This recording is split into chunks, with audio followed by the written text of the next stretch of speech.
4 দশকেরও বেশি সময় ধরে যিনি ছিলেন ইরানের ক্ষমতায় সর্বোচ্চ প্রতীক, যার একটি সিদ্ধান্ত বদলে দিয়েছে মধ্যপ্রাচ্যের রাজনীতির মানচিত্র, সেই আয়াতুল্লাহ আলী খামেনিকে ঘিরে হঠাৎই ছড়িয়ে পড়ে মৃত্যুর খবর। শনিবারের ভয়াবহ যুক্তরাষ্ট্র ইসরায়েল যৌথ হামলার পর শুরু হয় বিভ্রান্তি, গুজব আর পাল্টা গুজব। ইসরায়েলি গণমাধ্যমে মৃত্যুর দাবি, আন্তর্জাতিক সংবাদ সংস্থা রয়টার্সে উদ্ধৃত উচ্চ পর্যায়ের সূত্র। অন্যদিকে ইরানের ঘনিষ্ঠ সংবাদ মাধ্যম তাসনিম নিউজ এজেন্সি বলছিল তিনি জীবিত। শেষ পর্যন্ত জল্পনা কল্পনার অবসান ঘটিয়ে ইরানের রাষ্ট্রীয় গণমাধ্যম আনুষ্ঠানিকভাবে ঘোষণা দেয় আয়াতুল্লাহ আলী খামেনি নিহত হয়েছেন এবং তিনি শহীদ হয়েছেন। কখন ভাঙল ধোঁয়াশা, কিভাবে নিশ্চিত হলো খামেনির মৃত্যু, আর এই ঘটনার পর ইরানের ভবিষ্যৎ কোন পথে?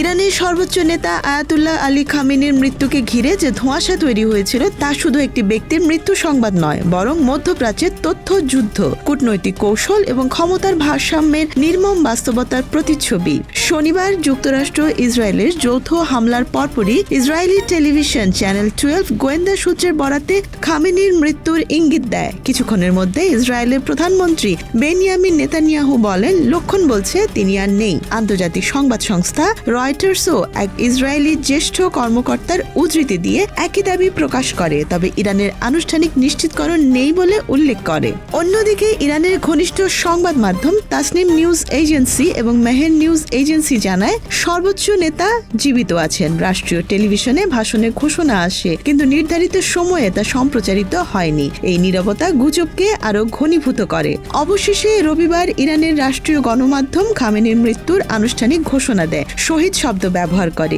এই ঘোষণার মধ্যে দিয়েই ধোঁয়াশার অবসান ঘটে। তার আগে পর্যন্ত সবই ছিল দাবি, পাল্টা দাবি এবং কৌশলগত বার্তা বিনিময়।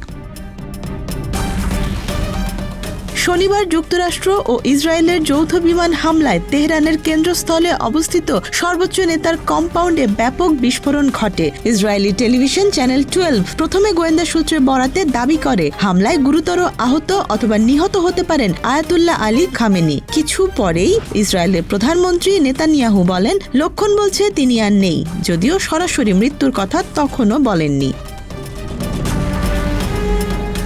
ইসরায়েলি সূত্রের এই দাবির বিপরীতে ইরানের রাষ্ট্রীয় ও ঘনিষ্ঠ সংবাদ মাধ্যমগুলো পাল্টা অবস্থান নেয়। তাসনিম নিউজ এজেন্সি জানায় সর্বোচ্চ নেতা জীবিত এবং নেতৃত্ব দিচ্ছেন। মেহের নিউজ এজেন্সি একই ধরনের প্রতিবেদন প্রকাশ করে। ইরানের রাষ্ট্রীয় টিভি প্রথমে জানায় খামেনি জাতির উদ্দেশ্যে ভাষণ দিবেন, কিন্তু নির্ধারিত সময়ে সেই ভাষণ সম্প্রচার হয়নি। এই পর্যায়ে আন্তর্জাতিক মাধ্যমগুলো বিভক্ত অবস্থানে ছিল। রয়টার্স প্রথমে এক ইসরায়েলি জ্যেষ্ঠ কর্মকর্তার বরাতে মৃত্যুর খবর দেয়, তবে ইরানের আনুষ্ঠানিক নিশ্চিতকরণ নেই বলে উল্লেখ করে। যুক্তরাষ্ট্রের প্রেসিডেন্ট ডোনাল্ড ট্রাম্প হামলার পর বলেন, এই সামরিক অভিযান শাসন পরিবর্তনের লক্ষ্যে পরিচালিত হচ্ছে, এতে জল্পনা আরও তীব্র হয়। অন্যদিকে ইসরায়েলের প্রতিরক্ষা মন্ত্রী ইসরায়েল কাটস আগেই হুঁশিয়ারি দিয়েছিলেন যে খামেনিকে অস্তিত্বহীন করে দেয়া হতে পারে। ফলে হামলার পর আন্তর্জাতিক মহলে ধরে নেওয়া হচ্ছিল এটি ছিল লক্ষ্যভিত্তিক আঘাত। হামলার কয়েক ঘন্টা পর আন্তর্জাতিক সংবাদ মাধ্যমগুলো স্যাটেলাইট ছবি প্রকাশ করে। দ্য নিউ ইয়র্ক টাইম ধ্বংসস্তূপে পরিণত হওয়া কম্পাউন্ডের ছবি ছাপে। এতে কালো ধোঁয়া ও বিধ্বস্ত স্থাপনার চিত্র দেখা যায়। সবচেয়ে তাৎপর্যপূর্ণ বিষয় ছিল ইরানের পক্ষ থেকে দীর্ঘ সময় কোনো সরাসরি ভিডিও বার্তা বা উপস্থিতি দেখানো হয়নি। রাজনৈতিক সংকটে সাধারণত দ্রুত জনসমক্ষে আসেন সর্বোচ্চ নেতা, কিন্তু এক্ষেত্রে তা হয়নি। এই নীরবতা গুঞ্জনকে আরও জোরালো করে।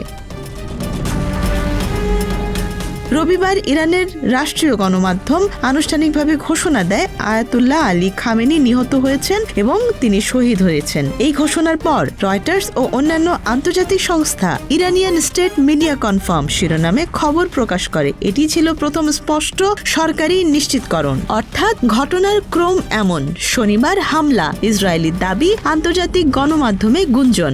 শনিবার রাত ইরানের নীরবতা ও পরস্পর বিরোধী প্রতিবেদন। রবিবার ইরানের রাষ্ট্রীয় মিডিয়ার আনুষ্ঠানিক স্বীকারোক্তি, মৃত্যু নিশ্চিত। এই ঘটনা প্রবাহ দেখায় আধুনিক সংঘাতে বোমা ও ক্ষেপণাস্ত্রের পাশাপাশি তথ্যও এক শক্তিশালী অস্ত্র। ইসরায়েলের প্রাথমিক ঘোষণা ছিল চাপ সৃষ্টির কৌশল, অভ্যন্তরীণ ও আন্তর্জাতিক উভয় ক্ষেত্রে, আর ইরানের বিলম্বিত নিশ্চিতকরণ সম্ভবত ছিল অভ্যন্তরীণ স্থিতিশীলতা রক্ষার প্রয়াস। সর্বোচ্চ নেতার মৃত্যু স্বীকার করা মানেই ক্ষমতার কেন্দ্রের শূন্যতা প্রকাশ করা। 1989 সাল থেকে ক্ষমতায় থাকা খামেনি শুধু রাজনৈতিক নেতা নন, তিনি ছিলেন রাষ্ট্রীয় কাঠামোর কেন্দ্রবিন্দু। তার অনুপস্থিতি ইরানের রাজনৈতিক ভবিষ্যৎকে অনিশ্চয়তার মুখে ঠেলে দিয়েছে। সংবিধান অনুযায়ী অন্তর্বর্তী নেতৃত্ব কাঠামো দায়িত্ব নেবে, কিন্তু প্রকৃত ক্ষমতার ভারসাম্য কোন দিকে যাবে সেটিই এখন বড় প্রশ্ন। এই মৃত্যু আঞ্চলিক রাজনীতিতেও প্রভাব ফেলবে। ইসরায়েল ও যুক্তরাষ্ট্রের লক্ষ্য যদি শাসন পরিবর্তন হয়ে থাকে, তবে তার ফলাফল কেমন হবে তা এখনো স্পষ্ট নয়, বরং শক্ত অবস্থান নেওয়া গোষ্ঠীগুলোর প্রভাব বাড়ার আশঙ্কাই বেশি।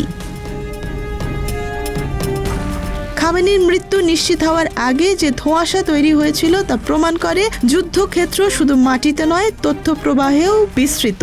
শেষ পর্যন্ত তা প্রকাশ পায়, কিন্তু তার আগ পর্যন্ত বিভ্রান্তি ও মনস্তাত্ত্বিক লড়াই পরিস্থিতিকে আরো জটিল করে তোলে। এক যুগের অবসান ঘটেছে, কিন্তু এর পরবর্তী অধ্যায় কতটা স্থিতিশীল হবে তা নির্ভর করছে ইরানের ভেতরের শক্তির ভারসাম্য ও আন্তর্জাতিক কূটনীতির গতিপথের উপর। Desk report, Dhaka express.